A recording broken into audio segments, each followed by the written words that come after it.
Greetings and welcome to another exciting episode of Meet the Mission, where we dive into cutting-edge technology, innovation, and delivery across Parsons Corporation. I am your host, Candace Scarborough, a tech exec, cybersecurity nerd, and all-around problem solver who thrives in the intersection of innovation and mission impact.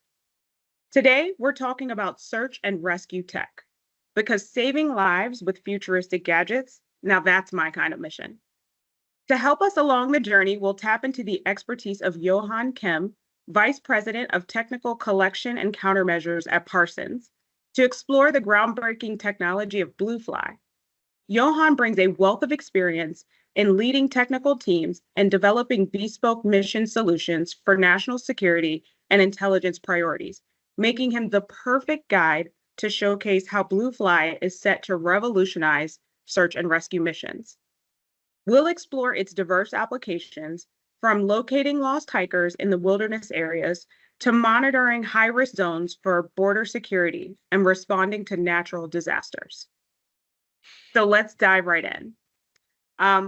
Johann, before we get into like all the serious stuff, right? One of the things that I like to do with the listeners is learn a little bit more about who you are as a person.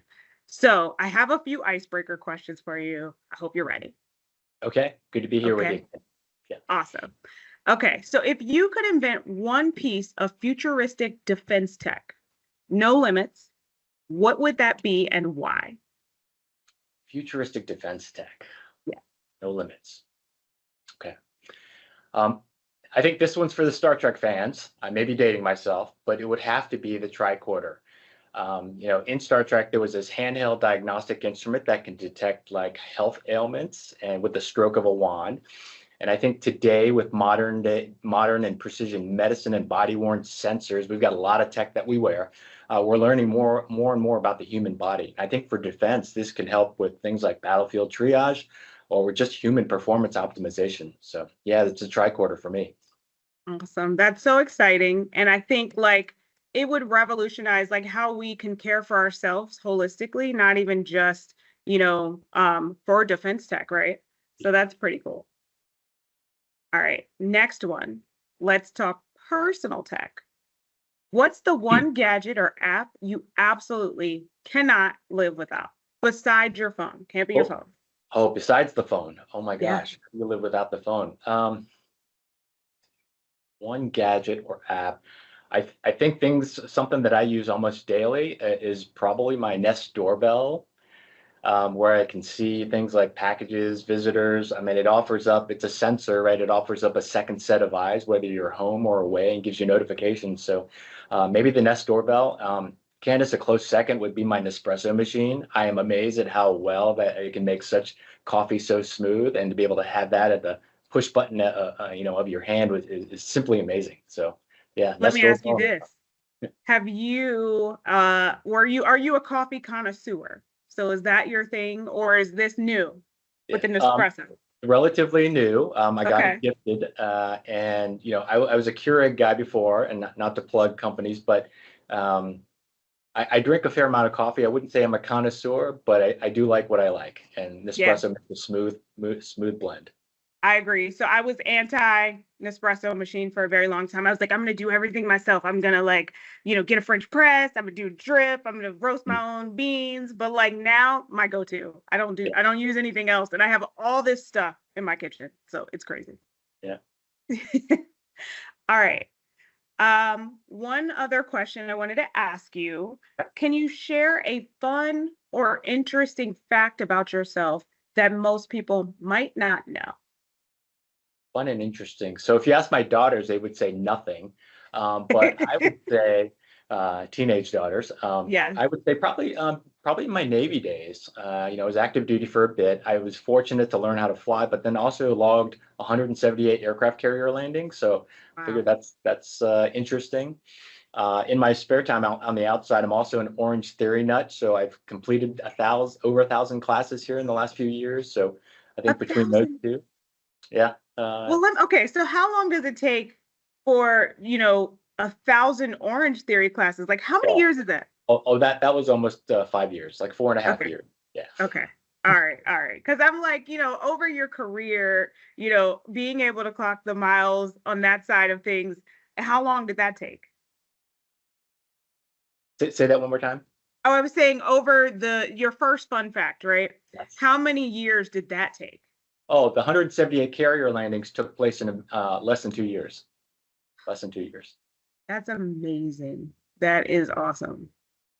Okay, I don't think most people will know that about you. I don't know. I guess we'll see. We'll go back and look at the comments on the Okay. YouTube series, and I'm going to ask the audience how many people knew that already, right? And we'll see what they say. Because it's going to be a lot of Parsons folks that are going to weigh in, Yeah. and we'll see what the audience says. Very cool. Okay, final icebreaker. Mm. If you could have dinner with any historical figure or influential person in tech or the intelligence community or just the world at large, who would it be and why? And historical figure. Historical figure. That's a Yes. good question. Boy, if I could rewind the clock, Candace, I tell you what, I would love to have a sit down, either coffee or steak dinner with Abraham Lincoln. He Okay. one that I have admired is some of his principles from leadership classes that I've taken.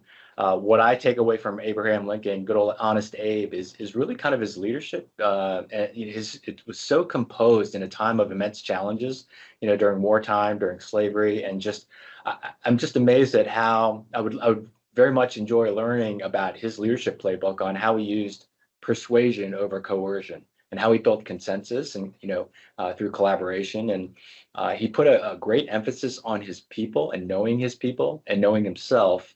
And if I could take those qualities, I think if everyone could take a page out of his playbook, I think leadership in general would be outstanding, right? No Right. matter what organization that you were in. Right. And we talk about that a lot when I'm, trying to figure out how to, manage high performing teams is Mm. influence and how, instrumental influence is even over technical chops, right? Sometimes it's like being able to get in a room and influence the folks that are supposed to be designing the solutions to do the best that they can and to do the right thing, is instrumental in moving any team, right? Yeah, I mean, people engagement, I can't say enough about how well you need to have that level of, Yeah. of sort of people intimacy, regardless of whether you're a leader. You don't have to be, a manager, a leader Right. of the company, and to connect with your team, especially when we have a dispersed workforce, when we have multiple locations in Parsons, that connection is so vital. Exactly. Completely 120% agree. Mm. All right. So I want to learn a little about you and your career and your journey with Parsons. Okay. So can you talk to us about your career journey? Okay. And that could start pre-Parsons, right? Okay. But Yeah. and then kind of shift us into how you came to be the vice president of technical collection and countermeasures at Parsons, Yes. and kind of what attracted you to Parsons as a company. So all of the whole journey, the Wow. whole nine. Okay, I'll give you the cliff notes as Okay. far Yeah. as we'll break it down into a couple of different Okay. phases. And right out of college, and I went to school in Washington, D.C. I was in a ROTC program, the Navy. I was fortunate to be accepted into the Navy Flight School program. And so for the first 10 years in the Navy, I flew reconnaissance aircraft, right? So a lot of SIGINT and electronic warfare, which I think is where I got a little bit of my DNA of electronic warfare. After that first decade, and I continued in the reserves for another decade. But after that first decade, I continued my service in the federal government in the intelligence community, where surprise, I continued with SIGINT and electronic warfare, supporting Yeah. the intelligence community initiatives.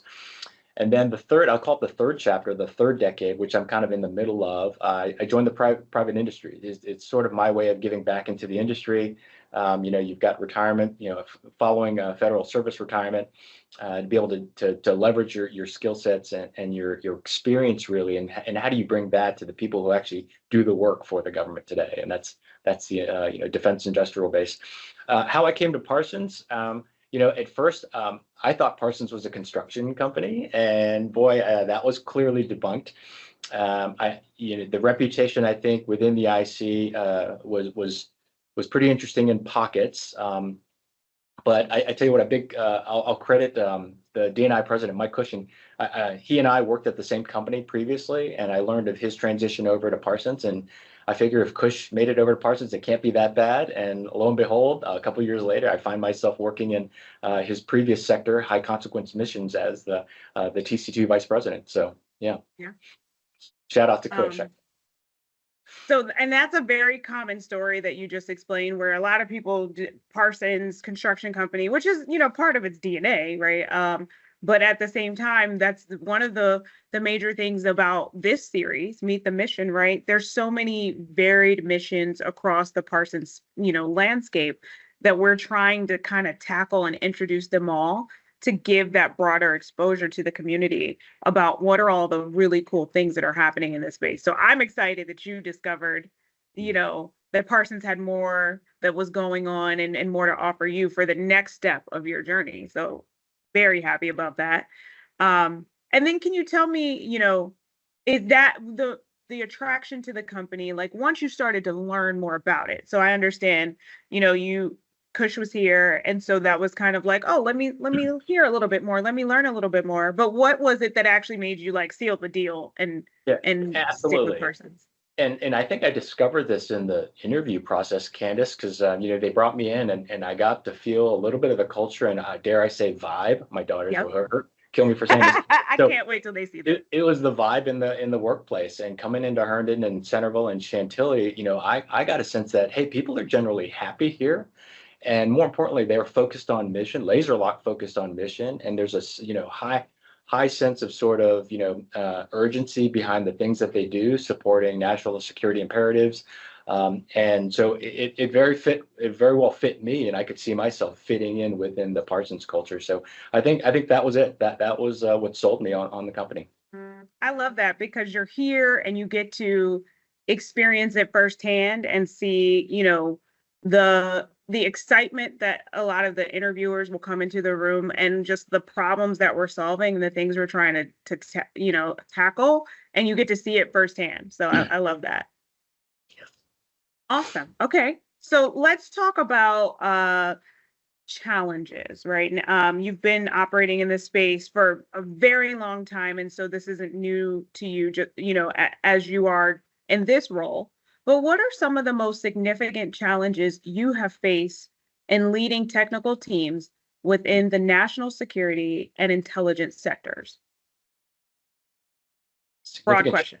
Yeah, so let me break it down into a couple of different, I'll call it bifurcated sort of challenges. And one is really not so much the technology. I think the technology, it does move fast. But I Yes. tell you what, Candace, we have so many smart people here in Parsons, and we pretty much stay abreast with not just trends, but a lot of the things that we hear and study and participate in forums, customer feedback, and the like. But really, it's I hate to say it's the bureaucracy sometimes. It's working on government contracts. It's the timeliness and the speediness of being able to go through the acquisition cycle. A lot of, I think, what my colleagues will say is a hurry up and wait. And also part two to that is being okay or convincing our customers that we're okay with an 85-90% solution. I think the phrase is perfection is the enemy of the good. Often cases, for these compelling priorities, you may not be expected to hit 100% solution, and that's okay. And I think that's hard to convince engineers that is okay, because a lot of the engineers are so meticulous and with a lot of attention to detail, and they have a high degree of just quality and satisfaction. They want to give you the 100% solution, but sometimes it's being able to convince people that, hey, you know what, 85-90% for this immediate deployment is probably going to answer the mail, and that's okay. And so it's just reassuring the workforce. Yeah, I definitely recognize that as a challenge, and it's interesting because I've spent some time between commercial sector and defense sector, and same set of challenges, right? Convincing either the client or the stakeholder on the other side of the commercial mission, right? That you can iterate, right? Getting the 80% solution out of the door is what's going to deliver value quickly. It's going to help you capture. For them, a lot of times it's about capturing the market, not necessarily, supporting it, in a national intelligence or defense realm, but you capture most of what you can do for whoever the person you're servicing. So if it's an analyst, or if it's an analyst on the commercial banking side or something like that. And then you iterate, right? Over time, you develop additional capabilities and functionality, and you can perfect it over time. Yes, absolutely. 100%. Awesome. All right. So we're going to shift a little bit Okay. um, to talk about trends because, everybody with, a lot of the things that are going on in the world today, people really want to pick your brain about what you think Mm, the trends are going to be in the field of technical collection and yeah, countermeasures over yeah, the next, let's say, 5 to 10 years. yeah. That is a great question, Candace. If I were to look in my crystal ball, I tell you, we are in the national security business, right? And the nature of our work implies that we have opponents and adversaries, people who, potentially could, you know, um, compromise our safety. So being able to predict, I think, plans and intentions is not always straightforward. You hear today a lot of buzz about artificial intelligence, machine learning, large language models, and that is definitely here to stay. And that is definitely a growth area, and that'll play a significant role in strategic deterrence and let's say power projection from a national security policy standpoint. But I think I'm a little bit old school when it comes to SIGINT and EW and RF radio frequency, right? So our ability to stay on top of adversary intent by being able to collect and devise solutions and countermeasures will equally be important. A lot of focus today again is on, we'll call it the cyber domain, and that is definitely important. But I think in order for the United States to have in its arsenal a full spectrum, we have to include things like RF and traditional collection. That's how our adversaries today are communicating, and they're using a hybrid approach between things like cyber, internet, RF, space, air, sea, land, Right. and how do you aggregate all that to compile a really good picture? And it's really hard to do. And I don't think anyone has sort of solved that. I think there are a couple of DoD initiatives to bring all that together. But it is about speed and really access, I'll say, is the two key components. If you're there late, it's too late. You can't collect. And if you don't have the access, well, then you have nothing to collect. Right. And so I think speed and access are two key critical points, in order for anyone to succeed sort of on the battlefront. Okay. And you did mention the keyword AI, machine learning. So I'm Yeah, going to hit on it a little bit and just yeah. ask you. So we do say stay with traditional collect, but is Mhm. there a version of that where we're applying, models, right? AI models against that data set to either speed delivery, what are your thoughts there, like for that? Absolutely. I think, when people think of AI and just the cognitive load on, let's say, the soldier, sailor, airman, and a case in point, flying the F-35 today, the computational power versus the aircraft that I flew 20 years ago, it's a couple, more than just a couple of generation advancements. So how do you in your mind as a single human being be able to compute all of that and aggregate all that information to make the most informed decision, which I think is the goal for a lot of this. And you're going to need support. You will need support, whether you like it or not. AI and MI, they're here to stay. Right. So things that can be automated and to really cut down the decision making timeline is definitely a plus, whatever that may be. Right. Even down to maybe things like weapon selection, right? I mean, it should make it foolproof where you take the human out of the loop. I believe you always should have a human in the loop somewhere, but let it take care, let the engine take care of the models, take care of the things that it has learned on over, millions and millions of processes and different opportunities to kind of learn and become a better engine. Okay. Makes sense. So slightly on a different angle, very Hmm. similar though in this space to the question you already answered. So there might not be anything that you want to add, but Mhm. what do you think are the biggest threats, right, as it relates to the landscape? Yeah, the landscape. So, like, make no bones about it. I think this current administration has identified the major threats to the U.S. foreign policy. Um, we talk about things like speed and agility, right? We talk Mhm. about access because traditionally, we'll call it in the previous counterterrorism, counterinsurgency fight, whether it's Iraq, Afghanistan, other parts of the world, we didn't really have a problem getting from point A to point B.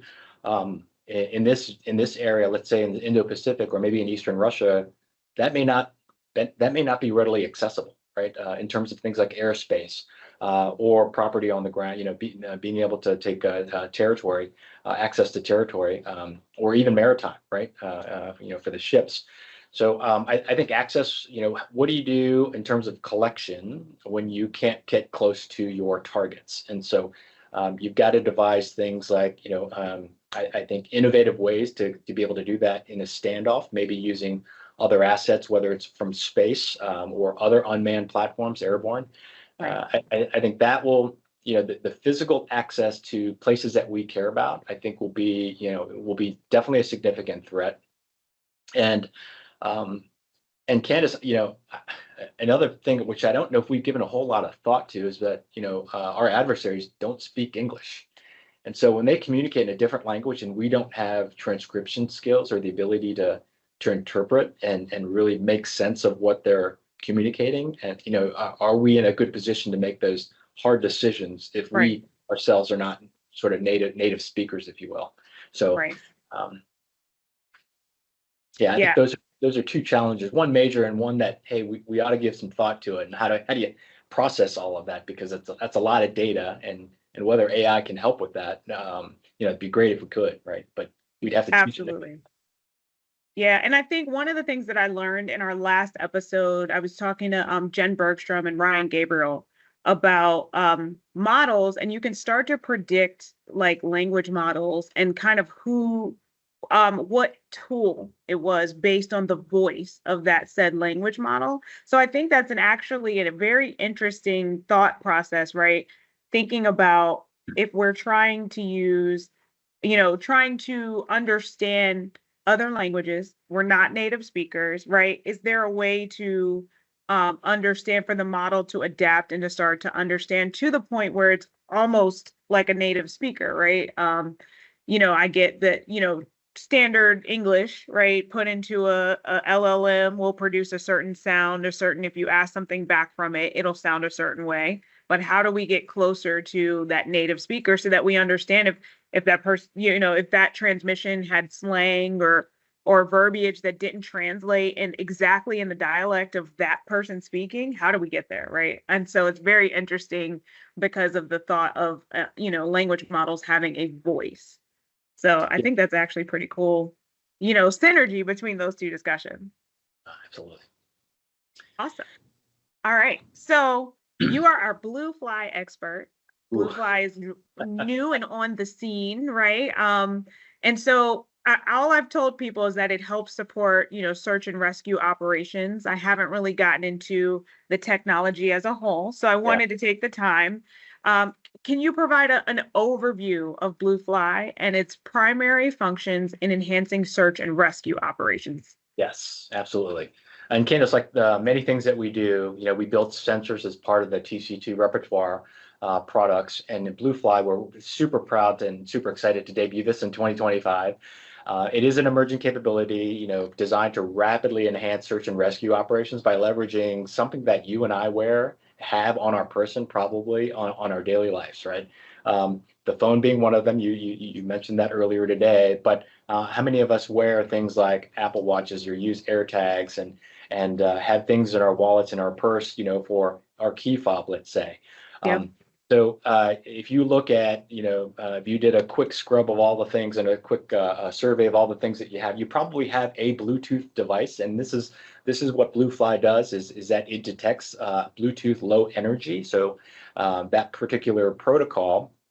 And what it is able to do is actually receive that sort of signature or that signal from your device and ultimately triangulate sort of your position, not with a whole lot of precision, but general vicinity. And I think where that comes into play is the ability to in search and rescue operations where you have, lost hiker or, a lost boater, someone who is in distress and may not know his or her position or may not have a way to communicate. Absolutely. And then I was looking at the specs the other day, kind of gathering some information. So, is 200 meters correct around the area that we think is detectable? I think so. That's what Okay. we have had initial tests, and Okay. granted, I'll caveat it by Candace is saying 200 meters line of sight. So Yeah. we're not, we don't have the ability to look through buildings or But line of sight, I think, with this sensor, and typically the deployment is on a drone. So, these things are very ubiquitous, as you know, group 1 through 3 or small to medium-sized drone. You can launch this thing within seconds and then Wow. and start collecting and start receiving the signal, on pretty short order. So depending on the altitude, I think the geometry comes into play. So a little bit higher that you fly, you can see a little bit further out. If you're closer to the ground, you probably won't be able to see 200 meters out in front. But with a little bit of altitude, a couple hundred feet of altitude, you'll be able to see definitely out to 200 plus meters. Awesome. That's amazing. So help me understand what Mm. inspired the development of BlueFly. Like, I get all the use cases and we'll walk through use cases of where it's beneficial, but was there a particular catalyst that said we need to build this? Yeah, yeah, and oftentimes you run into people who build solutions looking for a problem.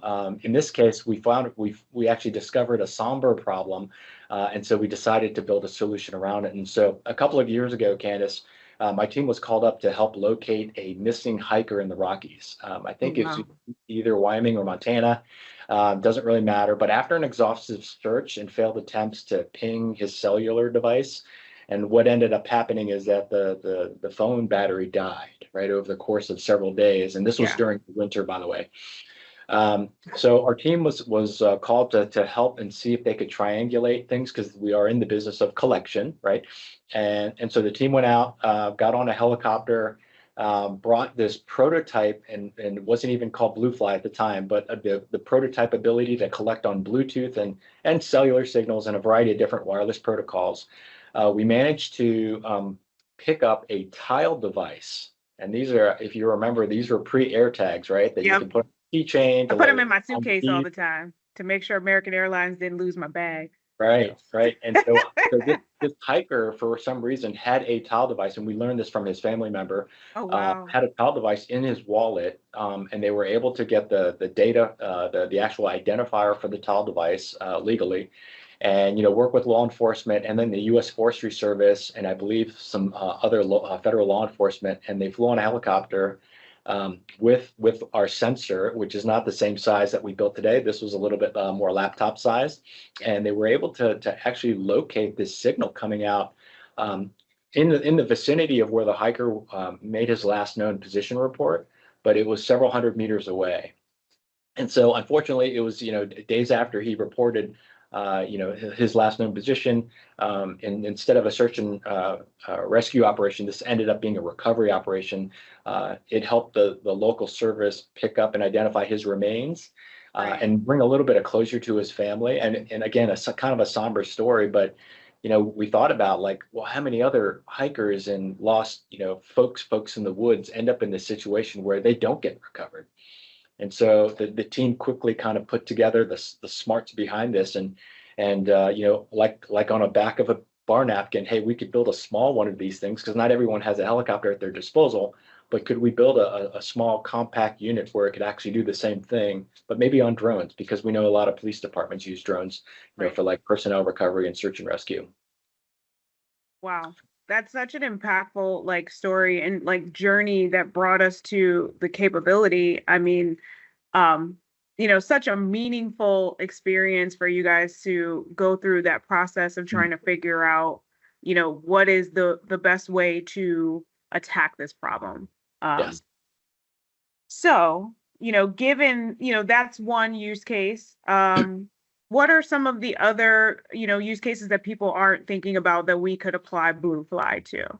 And I think we may not think about it, Candace, but it affects each and every one of us. And if you just look at whether you want to do the roll tape in 2024 or 25, it doesn't really matter. Right. Uh, if you live on this thing called Mother Earth, you are probably going to incur some kind of natural disaster at some point in your life, right? And so, how often do we see on the news, Candace, victims of, God, the footage of floods and hurricanes and massive storms and earthquakes, the California wildfires just recently, on the West Coast. Yes. I think when that happens, what happens to this communications infrastructure?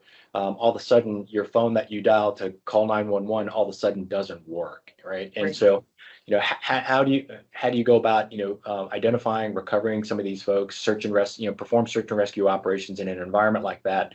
You have to kind of rely on things that can organically provide that data for you. And I think this is where BlueFly comes in, where you can do that very quickly, within minutes of an event. Right. I think some other use cases outside of the compelling use cases outside of the natural disasters, again, and not to be somber, but you've got, missing children all the time, right? You have a center that's just focused on missing and exploited children. You have dementia, Alzheimer patients. Oftentimes we hear stories of like just folks wandering off the senior living facility, and Absolutely. of course, they didn't bring a phone, but boy, if they had like a pendant or a bracelet that was Bluetooth enabled, police departments could quickly, at least isolate their location and then bring them back to sanctuaries. And of course, the adventurers out there, right? It's the hikers, it's the backcountry skiers, it's the boaters. You don't plan for one day that, to be stranded, but what happens if you do? And it'd be nice to be able to, have some, mechanisms in place so you can have the first responders come grab you, if you had a device on the person. So absolutely. So we talked about, in the discussion of the device itself, the real-time data transmission capabilities that are in it, right? So how do those improve the efficiency and effectiveness of search and rescue missions? Yeah, so right now it's pretty low. The sensor is localized to the user, so it's very similar to a drone pilot who is flying. They're getting instantaneous feedback, whether it's a camera that they're using or another sensor on board the drone. In this case, it's the BlueFly. So what the team has devised is that because picture is worth 1,000 words, and they have real-time display where they can see the camera and where the drone is headed, but they can also see on that overlay what's called CivTech, information coming back from the signal itself and a rough, I won't call it direction finding, but it'll give you an orientation of where that signal is coming from. And of course, there'll be opportunities to optimize it, but we wanted to basically prove out, like, could we use BlueFly, survey the environment, collect the signal, and then eventually isolate where that signal is coming from. And right now it's like northwest, right? We're not giving precise locations, Right. But that's certainly an area that we want to build upon, because these Bluetooth low energy sensors, they're not necessarily loud in terms of signal to noise. So it's picking out a little bit of a needle in a haystack.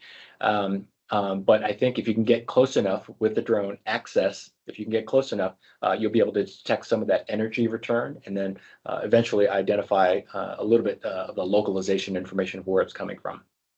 Okay, that makes a lot of sense. Yeah. But it is Understanding. real-time feedback to the operator, right? It is real-time feedback to the operator. So you mentioned, there's future, things that you want to do or implement in BlueFly. Like right now, I think we're talking about that solution that you're like, we need to get this thing out the door because it's impactful, it's meaningful, it will help save lives. But how do you envision BlueFly evolving in the next 5 years, right? Particularly in the context of advanced technology or changing the operational needs of the device? Yeah, I think BlueFly was intended to be non-proprietary in that it could operate on any drone. So we want it to be drone agnostic. Heck, you could put it on a vehicle and it could still work. Candace, how many times have we seen Amber Alerts happen, right? When kids get abducted, and the ability to respond to that immediately, let's say, if given a start point, and being able to leverage something like a BlueFly, I think could be tremendous. I would love to see a BlueFly in every police precinct or search and rescue or emergency management organization. Absolutely. There's nothing like being prepared. So when you do have to react, you can immediately deploy. And again, this is not a very difficult tool to use. And since police departments today, we're learning, are already flying drones for a variety of different, use cases, to be able to basically affix a less than a 1 pound payload to a drone, to be able to get that kind of information from, the child abduction, or the wandering grandfather off the senior living center, to be able to do that with speed, I think is critical and increases your probability of success for rescue and recovery. So remind me, and you were mentioning the specifications earlier, and I'm sorry, I'm going to put you on the spot here because Remind me the dimensions of the device. And then you said it was less than a pound. It's 16 ounces payload, right? Yes. Yes. Okay. So remind me, do you remember the dimensions Yeah, about? I think as far as dimensions go, I can throw out some numbers, but really think of if I take a deck of cards Yeah. and let's say you put maybe four on top of each other, and then you got a couple of antenna ports. It's about the size of four decks of cards, and I think there's opportunity to miniaturize that too. It comes in weight wise and right at I think 15.9 ounces, so just under a pound. So and that's what, we designed it so drones can carry, obviously they've got a limit on their payload. So typically 1 to 2 pounds is their limit. And so we wanted to design it for less than 1 pound. Okay, makes sense. I Yeah. also, for the viewers, anyone that's watching this on YouTube, we'll post to other forums. We'll put a link when it, available to BlueFly so people can learn more. So I wasn't planning to ask you any Hmm. specific specification things, but I just thought about it, like giving context to anyone that might be listening and not able to click through and kind of look at the Yeah. specs of the device Yeah. after the episode. Okay. Great. So, I want to round out the discussion on BlueFly, and, I want to understand from your perspective, what lessons have you and the team learned from the development and deployment of BlueFly that you would apply to future projects or to the future of BlueFly itself, right? What are some things that if you had to go back and say, these are some lessons learned, what would those be? That's a great question, Candace. I tell you, if you take a look at the engineering behind it, it wasn't too complex, right? This is one signal that we're chasing, Bluetooth in this case. It's openly published. We are in the software-defined radio business within TC2, so doing development on an SDR again, not too challenging.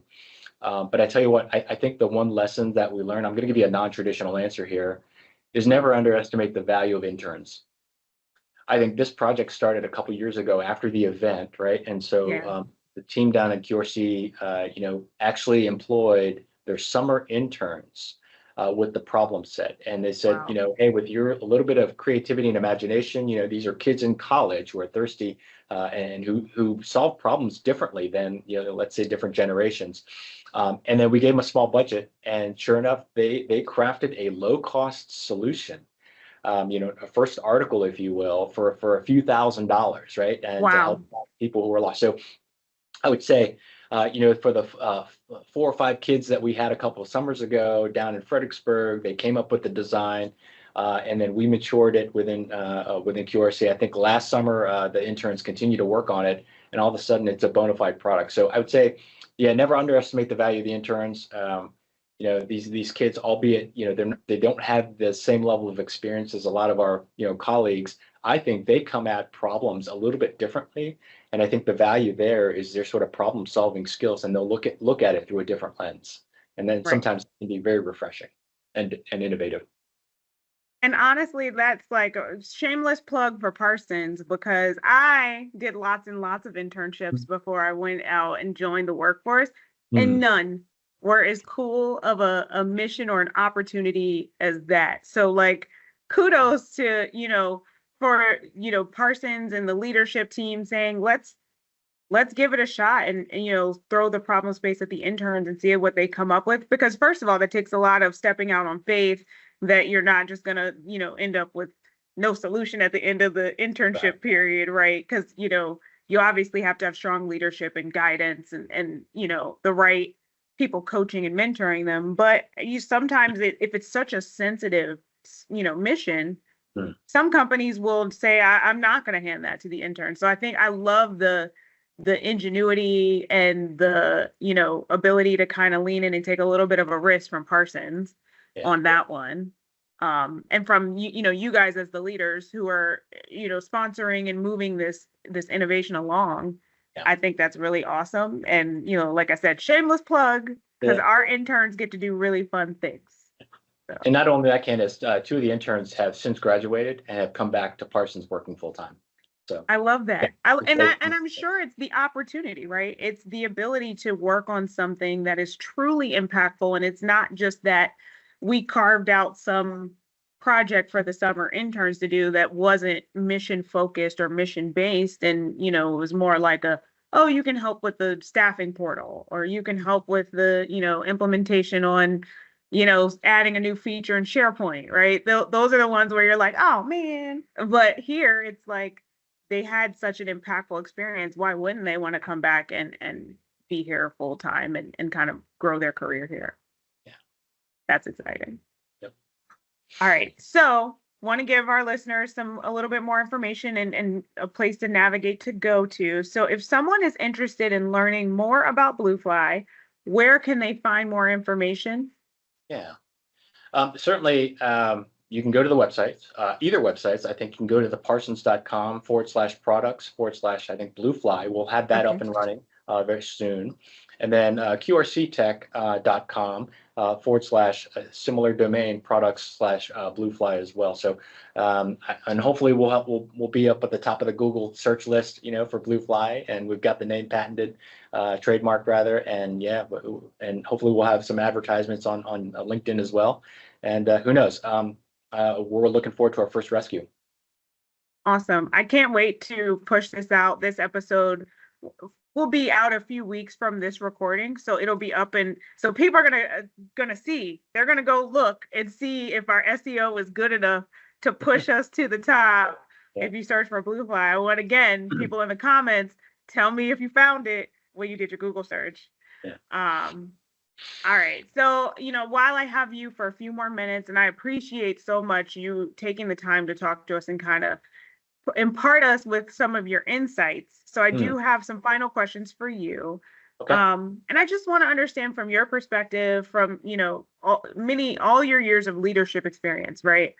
What advice would you give to other professionals looking to develop innovative solutions in the field of technical collection and countermeasures? So specifically in that arena. Yeah, and collection and countermeasures. I tell you what, Candace, like you can study up on this, but really you're not going to learn this from school. I think the experiential learning that you get from your cohorts is probably number one. But let me back it up by, and really this, I'm gonna kind of frame this in a leadership response, is that I think if you really want to develop innovative solutions, I mean, we have a bunch of smart people, but that doesn't necessarily equate to innovative solutions. I think what you have to do, Candace, here comes another non-traditional response. You have to create a psychologically safe environment that encourages people to experiment and not hold judgment. You have to encourage people to also embrace diverse solutioning, because the example that you and I just talked about, I think a lot of PhDs would have discounted an intern coming up with an idea, but that I think is all boils down to the environment that you have. And I think, again, a plug to Parsons in the ability to come up with different solutions and ideas without having any sort of preconceived notions or biases and things like that. I think we have such an open environment to problem solving, and I think when you give people sort of just a voice and you let them be heard, that is so much more powerful than studying or reading an IEEE article about RF propagation techniques. So I think it's really it's empowering our workforce and the people, and how you do that is creating a safe environment. Absolutely. And I it's so funny. We had a conversation a few weeks ago with some of our team about something very similar to this. And people are their best. They bring their best ideas, like you said, when they feel like they're going to be embraced, heard, not necessarily always accepted, right? But heard and embraced and kind of explored, right? They are more likely to just throw something out there and put caution to the wind when they feel like people are receptive to talking through it. If you're in a space where you feel like, okay, well, we wrote down your idea, but we didn't spend any time really exploring it, then you're going to be like, unless it's going to hit really well, I'm just going to keep it to myself. So we had that same exact conversation, and that's so meaningful, especially when you're talking to people about being confident and sharing and bringing them their best selves to the mission every day. Yeah, it's all about the team, right? Yeah. And could you imagine how well we'd operate if we didn't worry about credit? Correct. Correct. I completely agree with that too, as well.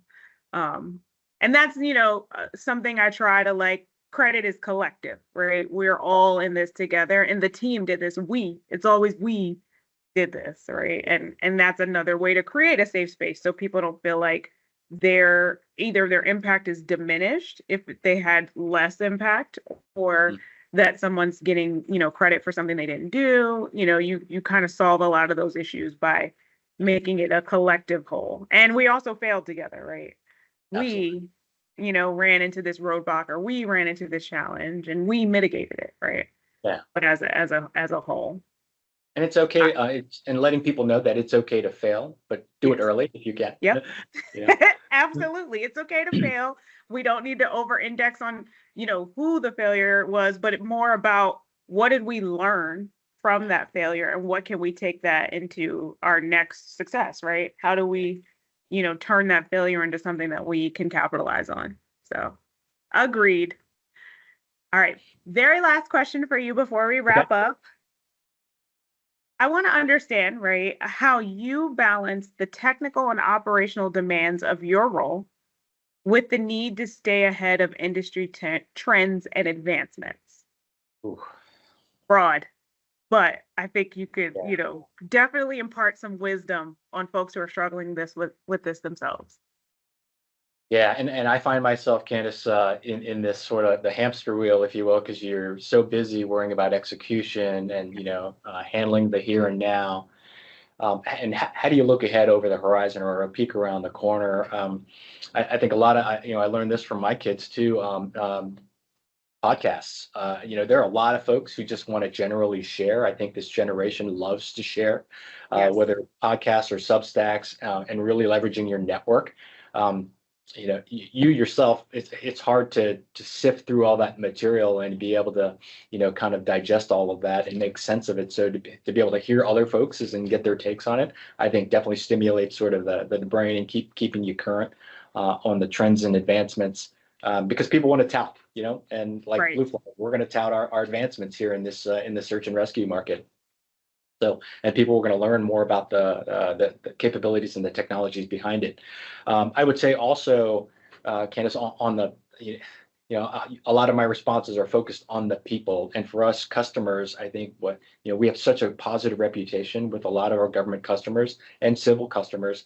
I think it's the relationship and the trust that you can garner. It's often the customers who can telegraph their needs and dare I say requirements. And those things have a tendency to prompt like ideas for the next big thing. Everybody wants to be heard. And so when you can actually actively listen to a customer and listen to some of the problems and challenges that they have, because they can't solve it their own, and they rely on the industrial base to kind of help solve some of those problems. When you can do that and actually make them feel heard, that goes a long way. And because they're giving you a little bit of insight as to the things that are keeping them up at night, and are causing them a little bit of stress and anxiety, where we can kind of help, and again through industry outreach, we can help them stay ahead of their trends and problems. Absolutely. And that's a really good point. And we've spent a lot of time, just going to industry days. I think in the last year, I've been to a few different industry days, at different sites, just wanting to learn about what do they think their challenges are and what do they feel like, if we could just close out the gaps in these areas. So I go more to listen and learn and develop a little bit more of an intimacy and familiarity with that customer before I go try to pitch something to them, right?